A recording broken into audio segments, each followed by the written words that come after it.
ব্যক্তিত্ব আসছেন আমাদের আখিরাতকে গুছায়া দেওয়ার জন্য, মডেল হয়ে আসছেন, আদর্শ হয়ে আসছেন, নমুনা হয়ে আসছেন, স্যাম্পল হয়ে আসছেন, যে আখিরাত যেন গুছায়া যায়। নারী যেন নারীত্বের ভিতরে থেকে আখিরাত গুছাইতে পারে, যুবক যেন যৌবনে থেকে আখিরাত গুছায়া ফেলতে পারে। বৃদ্ধ আসার জন্য যেন অপেক্ষা না হয় যে বয়স হইলে গুছাবো, এই অপেক্ষা যেন না হয়। যৌবনেই যেন সে গুছায়া রেডি হয়ে বসে থাকতে পারে, রেডি হয়ে বসে থাকতে পারে, আল্লাহকে বলতে পারে আল্লাহ রেডি, তুমি যৌবনে উঠাইলেও অসুবিধা নাই, উঠাও। তখন মন বলবে তাড়াতাড়ি উঠাও, যা শুনতেছি, যা পড়তেছি, যা জানতেছি, ওই জান্নাত দরকার, আগে জান্নাত দরকার, উঠায় ফেলে। আর এখানে আর দরকার কষ্ট, আর দুনিয়া দেখতে মন চায় না, উঠায় ফেলে। যুবক যৌবনে গুছায় ফেলবে, নারী নারীত্বে গুছায় ফেলবে, পুরুষ পুরুষত্বে গুছায় ফেলবে। প্রত্যেক ব্যক্তি সময়ের আগে গুছাবে। হাদিস মনে হয় এটাই ইঙ্গিত দিছে, এই দিকেই দিক নির্দেশনা দিছে, এটাই বুঝাইতে চাইতেছেন হাদিস।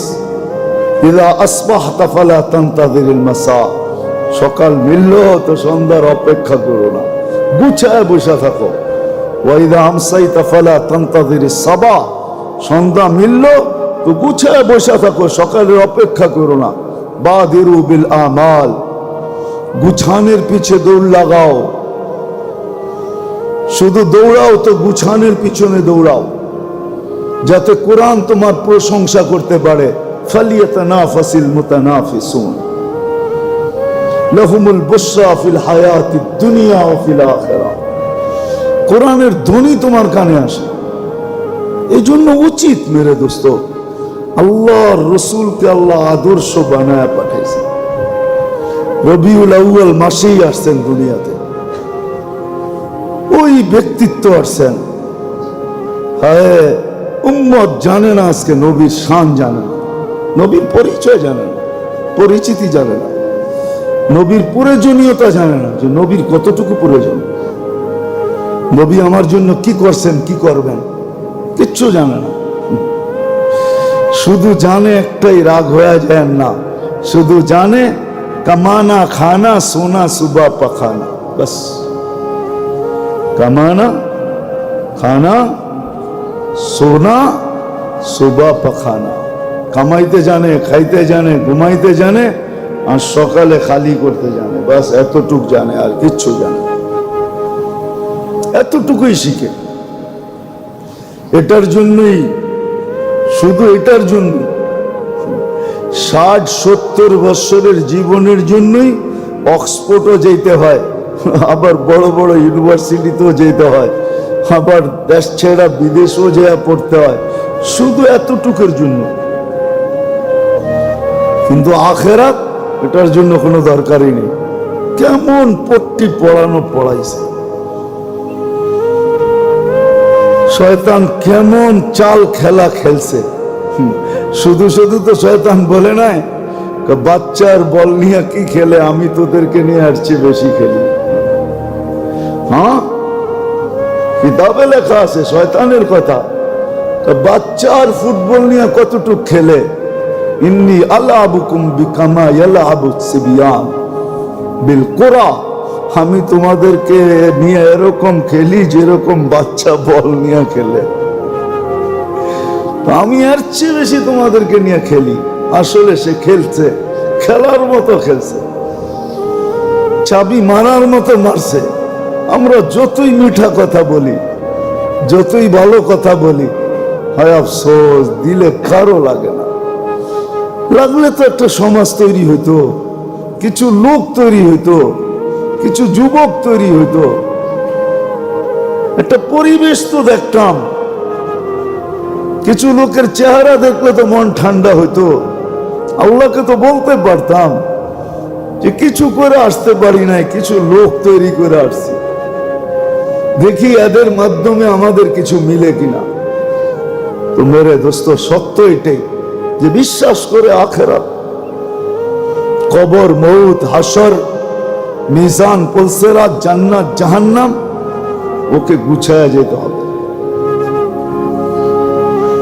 আর গুছানোর জন্য আদর্শ মুহাম্মাদুর রাসূলুল্লাহ। প্রত্যেক ব্যক্তির জন্য ক্ষেত্র বিশেষ, পজিশন বিশেষ, পজিশন অনুযায়ী রাজার জন্য আদর্শ, প্রজার জন্য আদর্শ, ফকির থেকে ফকিরের জন্য আদর্শ, দুনিয়ার সবচেয়ে বড় ধনীর জন্য আদর্শ, আব্দুর রহমান ইবনে আউফের জন্য আদর্শ, আর আবু হুরায়রা রাদিয়াল্লাহু তাআলা আনহুমা যে দিনের পর দিন না খায়া পড়া থাকতেন, মানুষ মির্গি রোগ মনে করা যার গর্দান দাবাইতে থাকতো, যে ক্ষুধার তাড়নায় মাটিতে ছটফট করতেন, ওনার জন্য আদর্শ। আবার আব্দুর রহমান ইবনে আউফ যে দুনিয়ার থেকে বিদায় লগ্নে ৪৭ লক্ষ কোটি টাকা ক্যাশ রেখে গেছেন, ওনার জন্য আদর্শ। ওনার জন্য আদর্শ। আব্বাস রাদিয়াল্লাহু তাআলা আনহুর মতো মানুষের জন্য আদর্শ। ইতিহাস বলে ওই জামানায় আরব ভূখণ্ডের ব্যাংক ছিল একটা, কয়টা?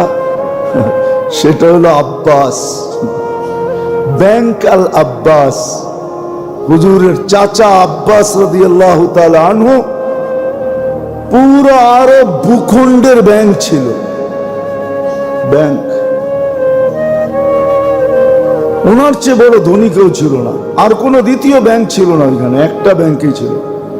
এই জন্যই তো বিদায় হজের দিন আল্লাহ রসুল দাঁড়ায় বলছিল, আমার চাচার যত লাভ আছে, টাকার লব্য অংশ আছে, আমি চাচার পক্ষ থেকে মাফ করে দিলাম। বাস, বাতিজা মাফ করছে লব্য অংশ, আর পাশে দাঁড়ায় চাচা বলছে, আমি তোমার চাচা, আমার সম্মান কম না, তুমি লভ্যাংশ মাফ করে দিছো, সুদ মাফ করে দিছো, আমি আজকে আসল মাফ করে দিলাম, সব মাফ, যত টাকা যার কাছে পাবো সব মাফ, সমূলে মাফ। ওই ব্যক্তি, ওনার জন্য রাসূলুল্লাহ সাল্লাল্লাহু আলাইহি ওয়াসাল্লাম আদর্শ। যুবকের জন্য আদর্শ, নারীর জন্য আদর্শ, পুরুষের জন্য আদর্শ।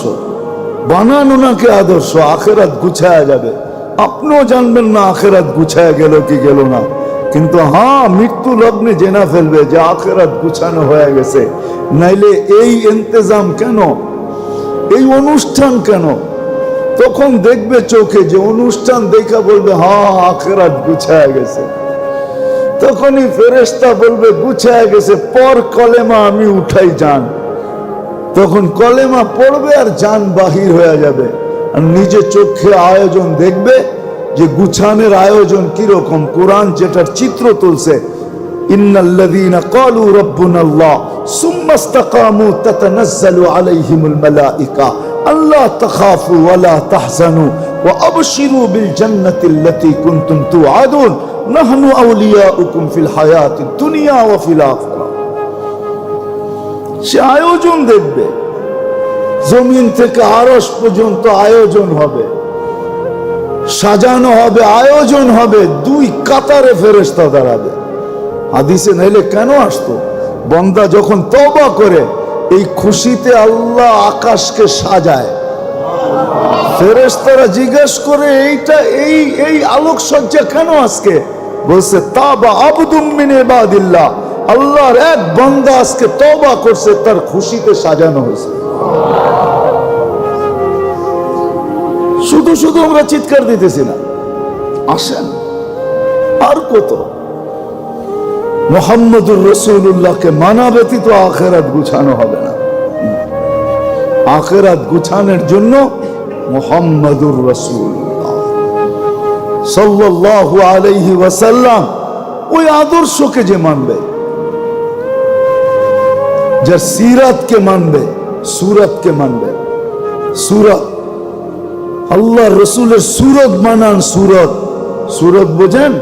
রূপরেখা বানান, কাজে দিবে। আল্লাহ বুঝাইয়া দিয়েছেন। বলছিলাম মনে হয় আগে, মুসা আলাইহিস সালামকে সবচেয়ে বেশি কষ্ট যে দিত সামেরি, তাকে আল্লাহ ডুবানের থেকে বাঁচায়া দিছেন। যদিও ফেরাউনের লোক ছিল, জিজ্ঞাসা করছে আল্লাহ এটাকে কেন বাঁচায়া দিলেন? রূপরেখা তোমার দেখা লজ্জা লাগছে। যদি মুসা আলাইহিস সালামের রূপরেখা দেখে আল্লাহ লজ্জা লাগে, আমি তো বলি এই উম্মতকে দাঁড়িয়ে দিয়েছেন জান্নাতে যাওয়ার জন্য। মুহাম্মদুর রাসূলুল্লাহ রূপরেখা জান্নাতের জন্য। আপনি ভাবেন অন্যের রূপরেখা ধরলে, হ্যাঁ